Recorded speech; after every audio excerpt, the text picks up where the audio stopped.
I'm now going to go through the sequence of how to prepare for injection procedures. First of all, in this location in the room, there are 3 keys. One is the black key that goes to the Husky cabinet. The other 2 are silver keys that are labeled with a 1 and labeled with a 2 that go to the lock boxes that are in the refrigerator and have the chemistry in them or the syringes. One of the boxes, box number 2, has the syringes. Box number 1 has the chemicals or medications. These keys are kept behind here so that they're accessible. The first thing you would do is take this key, the black one, and open up the Husky cabinet.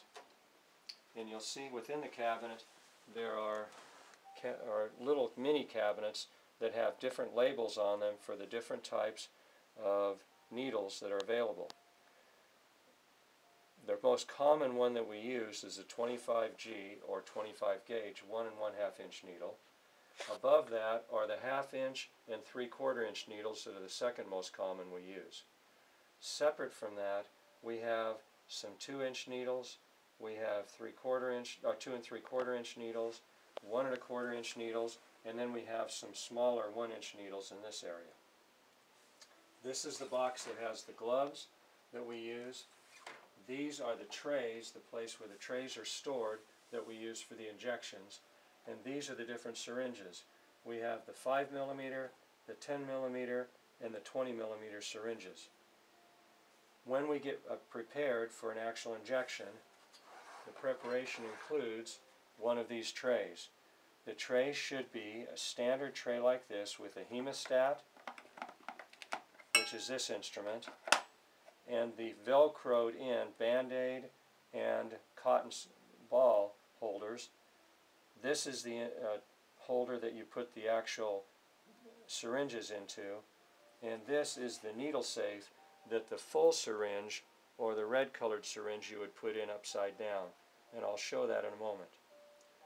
The preparation should also include 2 gloves, and so on the tray there should be 2 gloves within the tray, and we will put the same thing into this other tray.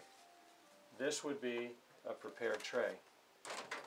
This is an extra tray in case we need one as a backup, and it is left unprepared. So I will first show you with a small 5mm syringe how to actually prepare the ozone. First of all, you would open the syringe. It has a cap on it like this, and the cap is removed. Once the needle is, which I'll use a 1 inch needle as an example, when you are going to cap a red tube, that's the one with the actual medication in that I'll put into the patient, you would screw the syringe on, or the needle on the syringe in this manner. Then you would place a syringe like this, and when I actually go to use it, I will place it into the needle safe like this. When the ozone is prepared, it will be capped in this manner, and the ozone should always be placed upright because it's heavier than air. If we place it down, it will tend to escape. So if it's a large 20 milliliter syringe, we'll put it in the middle. If it's a 10, it'll fit on these sides easily. And so you can place it in this direction and it will actually stay upright. Then when it comes time for me to use it, I'll just take it out in this manner. Now I'll show you how to actually prepare the ozone.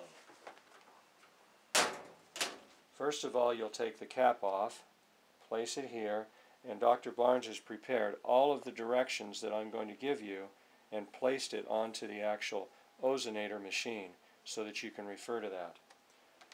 The syringe is placed on the tip and screwed in like this. This cock lock here is actually in an off position, and when you line it up with the tube, it will then open so that the ozone will be free to come into the actual syringe.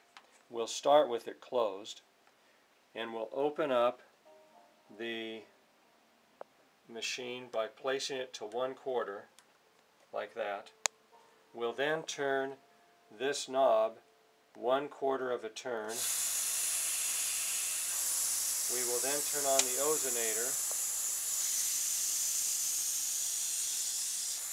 and pull lightly on the syringe so it will start to fill up once I've placed it in line with this tube. You'll see this move, and when it goes to the top it's full. I'll turn it off, turn this off, turn this back to 0, and turn the ozonator off. You then unscrew the syringe, keeping it upright, smell it briefly to make sure it is filled with ozone, and then once this is full, you'll be able to stick it down into the tube like this, into the holder, and it's transported then to the doctor for the injection. One thing I wanted to mention is that when you sniff to make sure the ozone is there, do it very lightly, only a very gentle, light sniff, so you can tell that it was filled, but don't take a deep breath with it, because ozone in and of itself could make you lightheaded and pass out. So only a very light whiff of it is all you want. In fact, you could even take it and just do this into your nose, and you would see if it was full or not.